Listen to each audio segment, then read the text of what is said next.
دا پستور سپینی لاری دا جانان کلی ترسی کپلی دا محبت یہ پارمان کلی ترسی پارمان کلی ترسی دا پستور سپینی لاری دا جانان کلی ترسی کپلی دا محبت یا فأرمان کلی ترسی فأرمان کلی ترسی زلیدلی ستوری مسافر دنی مشپو دی دس پوش میمران دی نیوانی مسافر. السلام عليكم ورحمة الله وبركاته.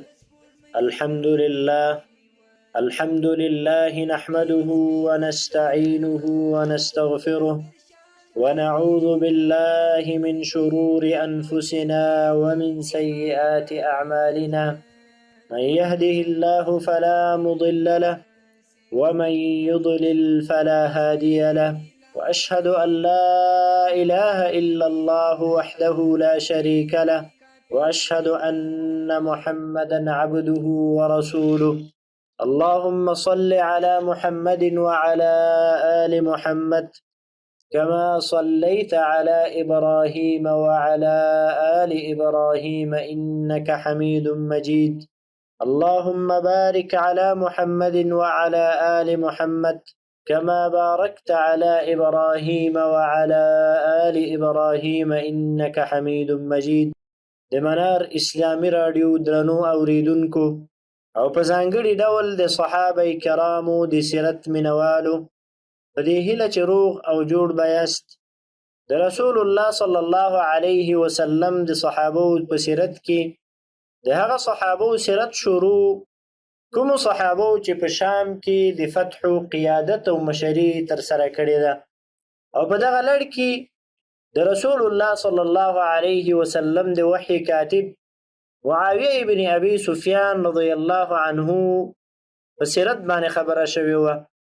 د معاویه رضی الله عنه سیرت نن ان شاء الله العزیز بیانو، او د معاویه رضی الله عنه د سیرت درې برخې په تیرو درسونو کې هغه بیانې شوې وې. په تیر درس کې د معاویه رضی الله عنه ځانګړتیاوې، د معاویه رضی الله عنه صفات، همدغه راز د معاویه رضی الله عنه په سیاست باندې خبره شوې وه. نن به ان شاء الله العزیز د دې خپرونې باقي برخه وړاندې کړو. امام ذهبي رحمه الله فرمایي وایي کله چې د معاویه رضی الله عنه او د علي ابن ابي طالب رضی الله عنه په مابین کې خلاف راغی، بعضې صحابه د معاویه رضی الله عنه سره ولاړو، بعضې صحابه د علي ابن ابي طالب رضی الله عنه سره ولاړو، او بعض صحابه په دې وخت کې داسې وو چې هغه د دې دواړو ډلو نه په ډډه باندې وو، لکه سعد ابن ابي وقاص رضی الله عنه، عبد الله ابن عمر، محمد ابن مسلمه، سعید ابن زید.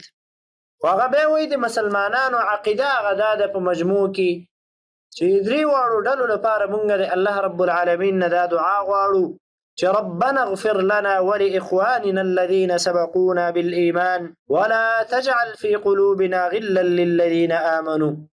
یا الله رب العالمین ته مونږ او زمونږ هغه مسلمانانو ورونو نه چې مونږ نه مخکې په ایمان کې تیر شوي دي راضي شه او بخښنه راته وکړه، او زمونږ په زړونو کې د دې سره هیڅ قسمه حسد او کینه او په زړه کې زمونږ د دې سره هیڅ قسمه بداوی یا الله ته مه ګرځوه. نو دا د مسلمانانو عقیده ده. د هغه اجتهادي مشکلاتو مبارکي چې کوم اجتهادي مشکلات د علي ابن ابي طالب رضی الله عنه او د معاویه رضی الله عنه مبارک کې راغلي وو. د علي ابن ابي طالب رضی الله عنه او د معاویه ابن ابي سفیان رضی الله عنهما په مابین کې راغلي وو. امام ذهبي رحمه الله د معاویه رضی الله عنه مبارک وی حسبك بمن يؤمره عمر ثم عثمان على إقليم وهو ثغر فيضبطه ويقوم به أتم قيام.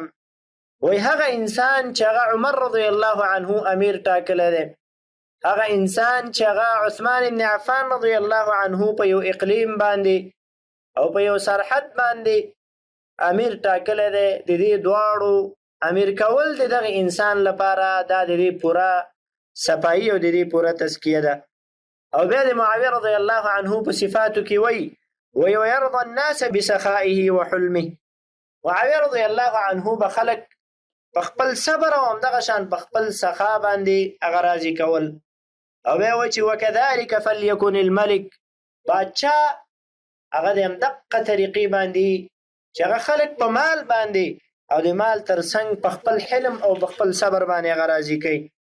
بیا وایي چې وان کان غیره من اصحاب رسول الله صلی الله علیه وسلم خيرا منه بكثير وافضل واصلح. اگر چې د رسول الله صلی الله علیه وسلم په صحابو کې نور داسې صحابه چې هغه د معاویه رضی الله عنه د فضیلت په لحاظ باندې غوره، فهذا الرجل ساد وساس العالم بكمال عقله.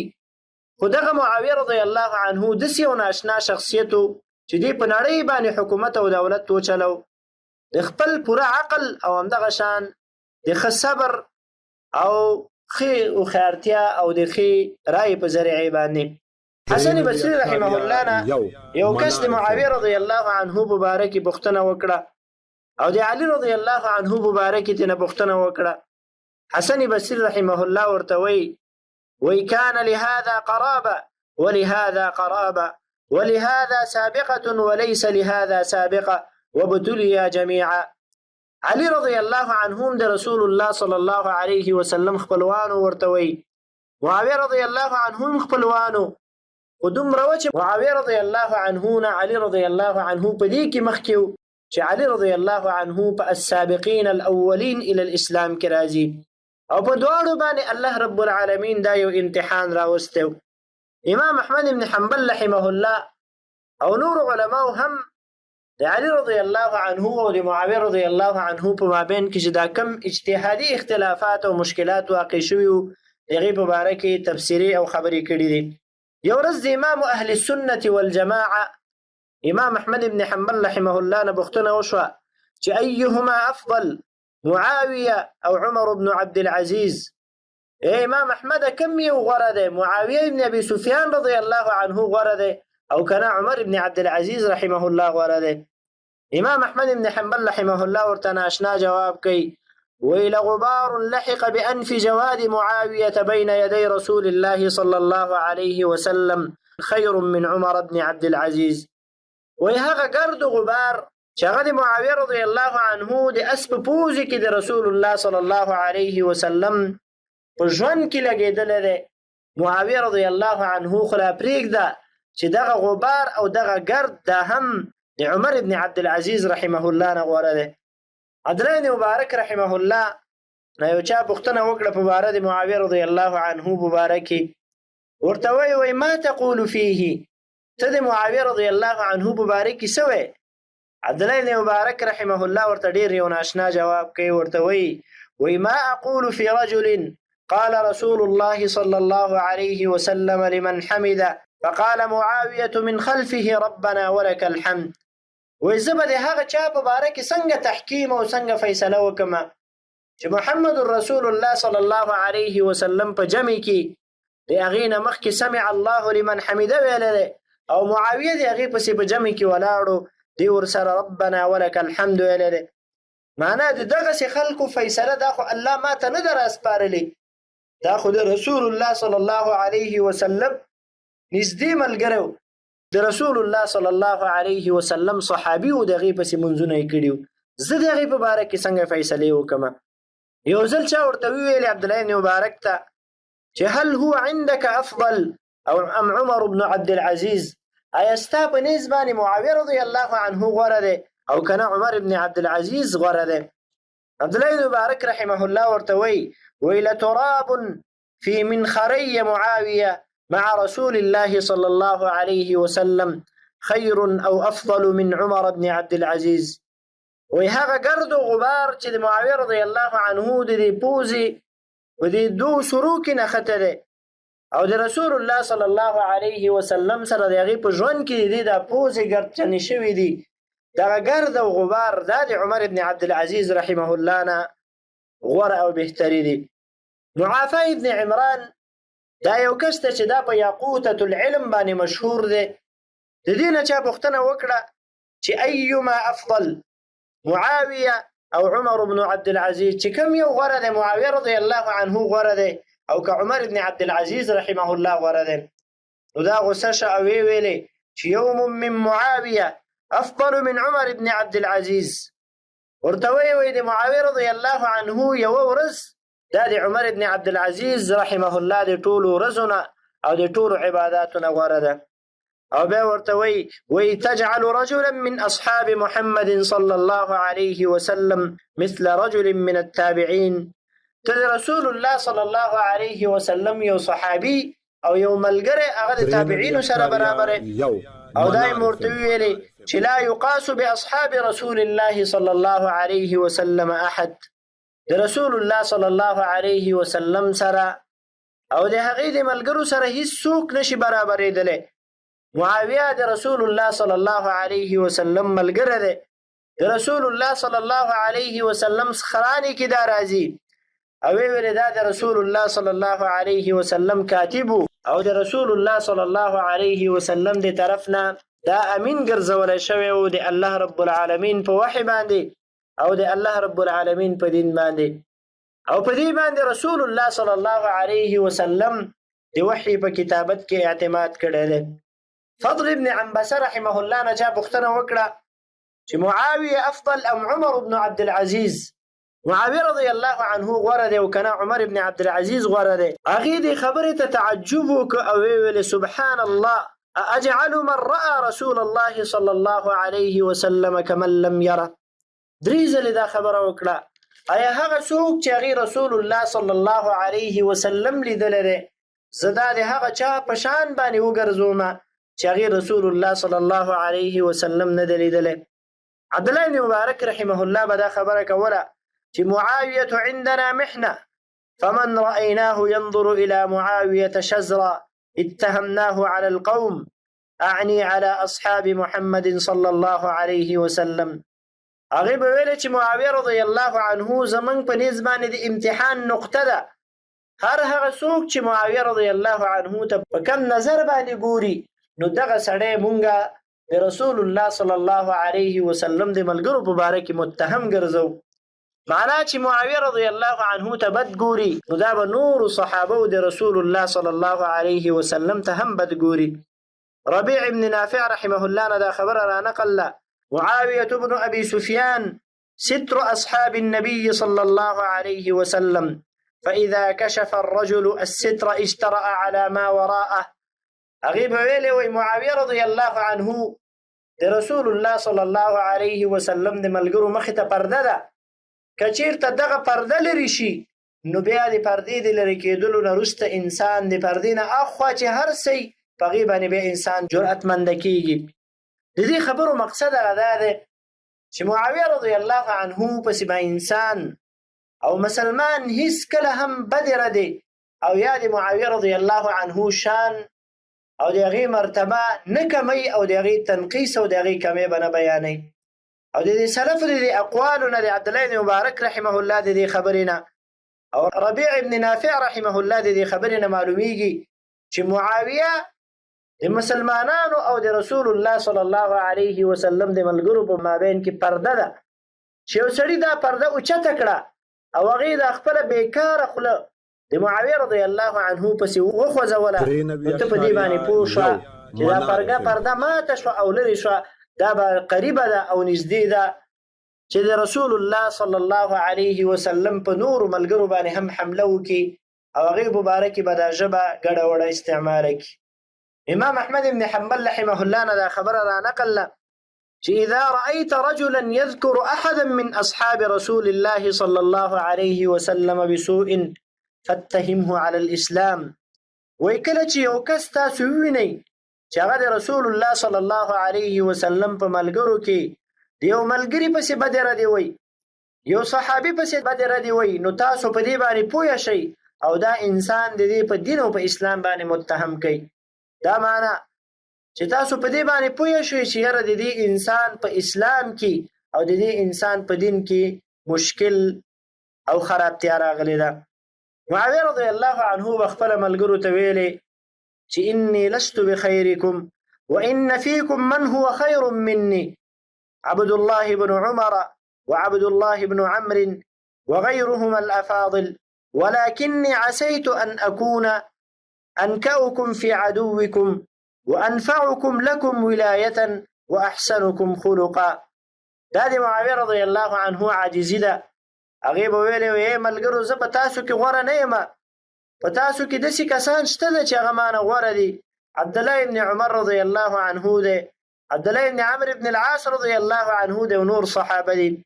لیکن دومره خبره ده کیدای شي چې زه ستاسو د دشمن لپاره د هغې د سترګو ازغی یم او تاسو ته به زه د ولایت په لحاظ باندې ډېر فایده درکوونکی یم او ښایسته اخلاق والا به یم. دا د معاویه رضی الله عنه عاجزي او همدغه شان د معاویه رضی الله عنه خاکساري وه. عبدالله بن عباس رضی الله عنه یو ورځ ملګرو ته وی قد علمت بما كان معاوية يغلب الناس كانوا إذا طاروا وقع وإذا وقعوا طار. ورته وی ما ته معلومات شته دی او زه په دې باندې پوهېږم چې معاویه رضی الله عنه ولې په دې خلکو باندې غالبه شه. هغې وجه وی ما ته معلومه ده، وجه یې دا وه كانوا إذا طاروا وقع، کله به چې دا خلک والوتل معناه خلک به سخت شول، خلکو به نافرماني شروع کړه، معاویه رضی الله عنه به پرېوته معناه ګزاره به یې ورسره کوله. واذا وقعوا طار، او کله به چې خلک پرېوتل نو بیا به معاویه رضی الله عنه پرواز کو. لکه مخکې هم د معاویه رضی الله عنه په سیاست کې دغه خبره هغه ذکر شوې وه. معاویه رضی الله عنه سره د دې نه چې د علي رضی الله عنه سره اختلاف راغلی او د عثمان بن عفان رضی الله عنه د شهادت نه وروسته یو اجتهادي مشکل د دواړو په مابین کې راغلی و. خو سره د دې نه دا صحابه ډېر نیکان خلکو، یو بل سره یې په زړه کې مینه وه. علي بن ابي طالب رضی الله عنه چې کله شهید شو، معاویه رضی الله عنه د دې نه خبر شو نو ویې ژړلې او ویې ویلې انا لله وانا الیه راجعون. معاویه رضی الله عنه ښځه چې کومه وه فاخته هغه ورته وی تبکي عليه وقد كنت تقاتله. ورته وی ای معاویه اوس په علي رضی الله عنه باندې جاړي او حال دا دی چې تا خو دې سره جنګونه کول. معاویه رضی الله عنه ورته وی حکي انك لا تدرين ما فقد الناس من الفضل والفقه والعلم. ته په دې باندې نه پوهېږې چې د علي بن ابي طالب رضی الله عنه په شهادت باندې او د هغې په مړینې باندې څومره علم او څومره فضیلتونه او څومره فقه او څومره کمالونه د خلکو نه لاړه. مقصد دا و چې علي بن ابي طالب رضی الله عنه دا د فضیلت یوه نمونه وه، دا د علم یوه نمونه وه او دا د فقه یوه نمونه وه او دا خلکو د لاسه ورکړه. بل څنګ ته علي بن ابي طالب رضی الله عنه هغې خپله د معاویه رضی الله عنه مبارکې ویلي وو، ملګرو ته ویلي چې لا تکرهوا امرة معاویه. د معاویه رضی الله عنه امارت او د هغې مشري هغه تاسو بده مه ګڼئ. فلو فقدتموه لرأيتم الرؤوس تندر عن كواهلها. ورته ویلي چې تاسو د معاویه رضی الله عنه امارت او مشري دا بده مه ګڼئ. که چېرته تاسو معاویه رضی الله عنه ورک کئ او معاویه رضی الله عنه د تاسو نه لاړ شي نو تاسو به کوپړی ووینئ چې دا به د خپلو سرونو نه هغه جدا شي. الله رب العالمین معاویه رضی الله عنه له په حکومت کې او په سیاست کې هوښیارتیا او ځیرکتیا ورکړې وه.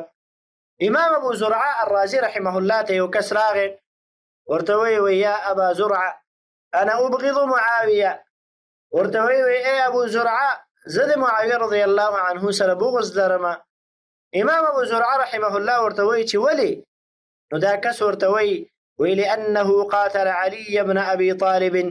ځکه معاویه رضی الله عنه د علي بن ابي طالب رضی الله عنه سره جنګ کړی دی. امام ابو زرعه رحمه الله ورته وی ان رب معاويه رب كريم رحيم وخصم معاويه خصم كريم فأيش دخولك أنت بينهما رضي الله عنهم أجمعين. ورته وی ای سړیه د معاویه رضی الله عنه رب هغه ډېر رحم کوونکی رب دی او د معاویه رضی الله عنه مقابل لورې علي ابن ابي طالب رضی الله عنه هغه ډیر عزتمند انسانو. نو ته دې کوم ځای نه راغلی او ستا څه پاتې دي چې ته رالګېږي او د معاویه رضی الله عنه او د علي ابن ابي طالب رضی الله عنه په مابین کې واقع کېږي؟ امام احمد بن حنبل رحمه الله نه یو ځل چا پوښتنه وکړه د هغه جنګونو په باره کې چې کوم جنګونه د معاویه رضی الله عنه او د علي ابن ابي طالب رضی الله عنه په مابین کې واقع شوي وو. امام احمد بن حنبل رحمه الله ته نه مخ واړو. نو په دې کې امام احمد بن حنبل رحمه الله ته چا ویلې چې دا یو کس ته د بني هاشمونه او تا نه دا پوښتنه کوي. نو امام احمد بن حنبل رحمه الله ورته په جواب کې د الله رب العالمین دغه قول ولوسته سورة البقره آیت چې تلك امه قد خلت لها ما كسبت ولكم ما كسبتم ولا تسألون عما كانوا يعملون. معاویه رضی الله عنه په کمالونو کې یو کمال غدا ده. معاویه رضی الله عنه به ویلي چې الله رب العالمین زما مرسته کړې ده په یو څو کارونو باندې. یو کار پکې دا معاویه رضی الله عنه ویو كنت كتوما لسري، ما به همیش لپاره خپل راز هغه پټ ساته. راز پټ ساتل دا د یو رهبر لپاره او د یو مشر لپاره د کامیابی لامل او سبب ده. د دې وجه نه په عربی کې دا مشهوره مقوله ده چې سرک اسیرک، ستا راز دا ستا قیدي او ستا بندي ده. خو لیکن که چېرته راز دې پرېښوسته نو سرت اسیره، ته به بیا د دې راز قیدي وګرځېږي او د دې راز بندي به بیا ته وګرځېږي. معاویه رضی الله عنه د قیادت په سماتو کې او د قیادت په نښو نښانو کې یوه نښه هغه دا وه چې رازونه به یې پټ ساتل او په دشمن باندې به یې چې کله حمله کوله نو دشمن به د حملې نه خبرېده. او معاویه رضی الله عنه په دې باندې پوه شوی و چې الحرب خدعه، جنګ دا چې دی دا دوکه ده. نو د جنګ د کامیابۍ لپاره یوه وسیله هغه دا ده چې انسان خپل راز پټ وساتي تر څو مقابل لوری هغه د جنګ د تفصیلاتو نه خبر نشي. معاویه رضی الله عنه د عمر بن الخطاب رضی الله عنه نه وروسته په خلفاو کې دوهم خلیفه دی چې ډېر فتوحات یې ترسره کړي دي. په وچه کې معاویه رضی الله عنه جهادونه کړي دي. په دریابونو کې معاویه رضی الله عنه جهادونه کړي دي. د نړۍ شرق او په غرب کې او په شمال کې معاویه رضی الله عنه په وخت کې الله رب العالمین فتوحات او د اسلامي لښکرو سنگرونه هغه خواره کړل. معاویه رضی الله عنه چې کله د ژوند اخري مراحلو ته ورسېده 20 کاله دی په شام باندې امارت کړی او د هغې نه وروسته 20 کاله معاویه رضی الله عنه خلافت کړی چې دا تقریبا 40 کاله جوړیږي. کله چې معاویه رضی الله عنه د زنکدن حالت رانږدې شو معاویه رضی الله عنه ویلې چې قد قیل من احب لقاء الله احب الله لقاءه. داسې ویل شوي دي چې څوک د الله رب العالمین ملاقات خوښ ګڼي الله رب العالمین د هغې ملاقات خوښ ګڼي، او چا چې د الله رب العالمین ملاقات بد شي نو الله د هغې ملاقات بد ګڼي. او ویل چې اللهم انی احببت لقاءک فاحب لقائي. یا الله رب العالمین زما ستا ملاقات سره مینه او محبت ده، یا الله ته زما ملاقات سره مینه او محبت وکړي. او د مرګ په اخرو صحنو کې معاویه رضی الله عنه خپل زوی یزید ته وصیت وکړ. په وصیت کې ورته وایي دغه المارۍ راکولاوه که په دې المارۍ کې یو دسمال دی د رسول الله صلی الله علیه وسلم د جامونه او د رسول الله صلی الله علیه وسلم بعضې اختان او نوکان دي. او ویلې چې دغه اختان دا زما په پوزه او همدغه شان زما په غوږونو زما په سترګو باندې کېده، او دغه دسمال چې دی دا زما د کفن نه لاندې کېدی، ځکه د رسول الله صلی الله علیه وسلم په آثارو باندې تبرک حاصلول دا صحیح دي. لکه دا په تېرو درسونو کې هم ځای په ځای باندې دا خبره تېره شوې وه. او د رسول الله صلی الله علیه وسلم د آثارو نه غیر د بل چا په آثارو باندې که هغه هر قسمه اوچته او اعلی ولي وي، اگر چې هغه ابوبکر الصدیق رضی الله عنه او عمر بن الخطاب رضی الله عنه وي د هغې په آثارو باندې تبرک دا نه دی راغلی. صحابه د رسول الله صلی الله علیه وسلم په آثارو باندې تبرک حاصل کړی دی، خو لیکن وروسته د ابوبکر د عمر، عثمان، علي بن ابي طالب، معاویه رضی الله عنهم اجمعین د دې په آثارو باندې تبرک نه حاصل کړي. او بیا ورته ویا یزید احفظ وصیة الله فی الوالدین، ای یزید یا الله رب العالمین وصیت د مور و پلار په باره کې یاد کا.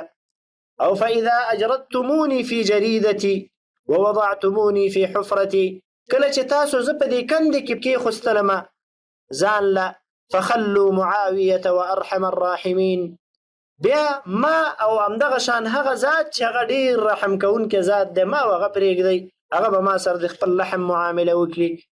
او د مرګ په وخت کې معاویه رضی الله عنه د الله رب العالمین نه دا دعاګانې غوښتلې چې واعف عن الذله، یا الله رب العالمین ته زما لرزش او هغه ځای چې په هغې کې زه خویدلی یم، یا الله رب العالمین دا خویدنه راته وبخي. وعد بحلمك على من لا يرجو غيرك، یا الله رب العالمین ته خپل صبر په هغه چا باندې راواپس کړي چې هغه د تا نه غیر د هیڅ چا نه امید نه کوي. فانك واسع المغفره، یا الله رب العالمین ته پراخه بخښنې والی. ليس من خطيئة مهرب الا اليك، یا الله د ګناه نه بل ځای ته تېښته نشته ده، یوازې تا ته تېښته ده. فما وراءك مذهب، یا الله ستا نه اخوا بله لاره نشته دی، بل در نشته ده چې هغې ته مونږ وتښتو. او معاویه رضی الله عنه بیا په دغې حالت کې وفات شو. او د الله رب العالمین نه په اخره کې دغه دعاګانې وغوښتلې. دا او د رسول الله صلی الله علیه وسلم د صحابو په سیرت کې د معاویه رضی الله عنه سیرت چې ډېر ښایسته او بهترین سیرت و. د دې ترڅنګ په هغه صحابه کرامو کې چې هغې د شام فتحو ته حاضر شوي دي، یو بل صحابي دی چې د هغې سیرت مختصر او لنډ دی، هغه بیانو چې هغه قباث ابن اشیم اللیثي رضی الله عنه. قباث ابن اشیم اللیثي رضی الله عنه پلار اشیم نومیږي او د نسب لړۍ په دې طریقې ده: قباث ابن اشیم ابن عامر ابن الملوح ابن يعمر ابن عوف ابن كعب ابن عامر ابن ليث. او د قباث ابن اشیم رضی الله عنه مور چې ده برصا بنت ربیعه نومیږي. قباث ابن اشیم رضی الله عنه بدر ته حاضر شوی و، خو په بدر کې قباث ابن اشیم رضی الله عنه مشرکو، ایمان او اسلام یې نه و راوړی. یرموک ته هم حاضر شوی دی او په حمص کې دغه صحابي اوسېده. د قباث ابن اشیم اللیثي رضی الله عنه ایمان او اسلام واقعه هغه ده، دا خپله دا واقعه بیانوي. وایي زه د مشرکینو سره بدر ته حاضر شوی وم، د مشرکینو په جماعت کې وم، او د رسول الله صلی الله علیه وسلم دا ملګري راته ډېر کم ښکاره کېدل، او دا خپل دلګی او خپل جماعت راته د مشرکانو دا ډېر ښکاره کېده، ځکه موږ سره اسونه مو، سړي م را سره و، اوښان او نورې سورلۍ هم را سره وې. وایي کله چې حمله راغله او موږ شکست وخوړه او مشرکینو په هر طرف باندې منډه کړې، وایي ما هم منډه واخیستله. وایي ځان سره مې دا خبره کوله چې ما رأیت مثل هذا الامر فر منه الا النساء. وایي ما ځان سره ویله چې یاره دغسې کار خو ما چېرته نه دی لیدلی. د مسلمانانو حمله راغله او مشرکان ټول وتښتېدل، ما سوا د زنانه و نه او زنانه په میدان کې پاتې شوې. وایي ما سره یو بل قسم ملګری شم او په لاره کې را سره روانو، خو دغه ملګری په لاره کې مانه پاتې شم او ستړی شم، او زه وایي په منډه باندې روان یم، په ځان باندې نه پوهېږم، تر دې پورې چې په منډه کې زه غیقه په نوم باندې یو ځای و، هلته ورسېدلم د ساحل البحر خواته. او قباث ابن اشیم رضی الله عنه وایي زه په لارو کې هم تکړه وم، خو لیکن د دې یېرې د وجې نه چې مسلمانان را پسې رانشي، وایي ما دا عامه لاره پرېښوستله او په بلې لارې باندې روان شوم. په غیقه علاقې کې وایي زما د قوم یو سړی و، هغه را سره مخامخ شو، ما ته وایي چې ما وراءک وروسته څه حالات دي، په بدر کې م څه توره وکړه. قباث ابن اشیم رضی الله عنه وایي ما ورته ویلې چې لا شیء، هېڅ هم نشته دی، قتلنا واسرنا وانهزمنا، څه ووژلی شو او څه ونیولی شو او څه نور د شکست یې وخوړو، دا په منډو باندې را روان یو. خو دې سړي ته مې ویلې چې سوارلۍ لرې که نه؟ نو هغې ماله یو اوښ راکړه او توخه یې م راکړه، تر دې پورې چې هغه عامه لاره چې هغه مکې ته وتې وه هغې ته زه راورسېدلم او جحفې علاقې ته راورسېدلم چې دا مکې ته نږدې علاقه ده. او بیا وایي مکې په طرف باندې روان شوم چې مکې ته ننوځم. نو ما مخکې حیثمان ابن حابس الخزاعي دا په لاره باندې ولیده او زه په دې باندې پوه شوم چې حیثمان ابن حابس الخزاعي دا د دې لپاره راغلی دی چې مکې له د دې شکست خبر راوړي. خو ما ځان وروسته که نه مې غوښتل چې زه د دې نه مخکې مکې ته لاړ شم او مکې کې دا خبر خور کړم، ځکه چندانې د خیر خبر نه و، د خوشحالۍ خبر نه و. وایي زه د لارې نه په څنډه شوم تر دې پورې چې حیثمان ابن حابس الخزاعي دا زما نه مخکې مکې ته لاړ او مکې ته ورسېده او مکې والاو ته یې زیری ورکړ او ورته وویلې چې مشرانم څه مړه شول، د الله پیغمبر قلیب بدر ته واچول او څه یې ونیول او څه په تېښته باندې بریالي شو، را روان دي مکې له به راشي. وایي زه چې کله مکې ته ورسېدلم نو مکې ته د مړو خبر رسېدلی او خلکو د حیثمان ابن حابس الخزاعي پسې بدې ردې ویلې او ویلې چې ما جاءنا بخیر، هیڅ خیر مونږ ته دې رانهوړو، څه چندانې د خیر خبر خو نه و چې دې مونږ ته دا بیان کړ. فبات ابن اشیم رضی الله عنه وایي د بدر واقعا تېره شوه، زه په مکې کې اوسېدلم، څه وخت مې په مکې کې تېر کړ. وایي کله چې د خندق و غزوه واقع شوه نو ما ځان سره وویلې که چېرته زه مدینې ته لاړ شم او مدینې کې د رسول الله صلی الله علیه وسلم دا حالات وڅارم نو دا به زما لپاره ښه او په دې وخت کې وایي زما زړه کې ایمان او د اسلام سره یو اندازه مینه هم راغلې وه. مدینې ته راغلم، رسول الله صلی الله علیه وسلم په باره کې مې پوښتنه وکړه چې رسول الله صلی الله علیه وسلم چیرته دی. وایي خلکو راته وویل چې هغه د جومات سوري ته ناست دی او ملګري مور سره دی. وایي زه ورغلم، ما رسول الله صلی الله علیه وسلم نه پیژانده ځکه د الله پیغمبر ډیره عاجزانه زندگی د ملګرو سره تیروله. سلام مې واچو. وایي رسول الله صلی الله علیه وسلم راته وویلې چې ای قبات ابن اشیمه، تا د بدر په ورځ باندې دا خبره کړې وه چې ما رأیت مثل هذا الامر فر منه الا النساء، چې ما داسې کار او داسې جنګ نه دی لیدلی چې ټول خلک ترې وتښتېدل او ښځې پاتې شوې. د الله پیغمبر ته الله رب العالمین په وحي باندې دا خبره کړې وه چې قبات ابن اشیم د بدر په ورځ باندې داسې خبره کړې وه. قبات ابن اشیم وایي د الله د پیغمبر د دې خبرې سره سم ما وویل چې اشهد انک رسول الله وان هذا الامر ما خرج مني الى احد قط. ورته وایي زه په دې ګواهي کوم چې ته د الله پیغمبر یې، ځکه دغه خبره ما د هیڅ چا په مخکې نه وه کړې، ما دا خبره د ځان سره کړې وه. او بیا رسول الله صلی الله علیه وسلم ته ویلې که چېرته ته د الله پیغمبر نه وې نو مطلعک الله علیه، ته به الله رب العالمین په دې باندې نه وې خبر کړی. او بیا رسول الله صلی الله علیه وسلم ته مې ویلې چې هلم حتی ابایعک، لاس راوګد که د الله پیغمبره چې زه تا سره بیعت وکړم. نو قبات ابن اشیم رضی الله عنه په دې طریقې باندې په رسول الله صلی الله علیه وسلم ایمان او اسلام راوړ. قبات ابن اشیم د شام په جهادونو کې فاتح شوی دی، د خالد ابن ولید او ابو عبیده ابن الجراح رضی الله عنه سره.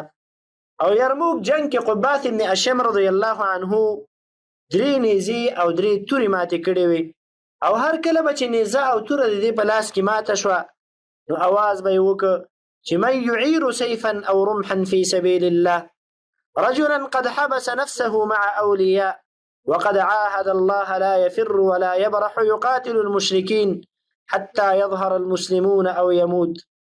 او دا خبره به کوله چې څوک د چې مال په سوال باندې توره او یا نه مال په سوال باندې یو نیزه راکړي. او زه داسې کس یم چې خپل روح مې الله رب العالمین ته نذرانه کړی دی او د دې مسلمانانو سره به زه یم او د کافرو په مقابل کې به جنګېږم. الله سره مې لوز کړی دی چې تېښته به نه کومه او جنګ به کومه تر دې پورې چې یا مسلمانانو له الله رب العالمین کامیابي ورکړي او یا مال الله رب العالمین شهادت راکړي. قبات ابن اشیم رضی الله عنه په یرموک کې ډېره لویه میړانه کړې وه. دا د رسول الله صلی الله علیه وسلم د صحابو په سیرت کې د شامیانو په درس کې د معاویه رضی الله عنه د سیرت اخرنۍ برخه او ترڅنګ د قبات ابن اشیم اللیثي رضی الله عنه سیرت چې په مختصرې طریقې باندې بیان شو. بیا چې په بل خپرونې کې ستاسو درانه چوپړ ته حاضرېږم تر هغې پورې په بخون کې رب العالمین باندې سپارم. وصلى الله تعالى على خير خلقه محمد وعلى آله وأصحابه أجمعين. والسلام عليكم ورحمة الله وبركاته. درينوي يواتسابا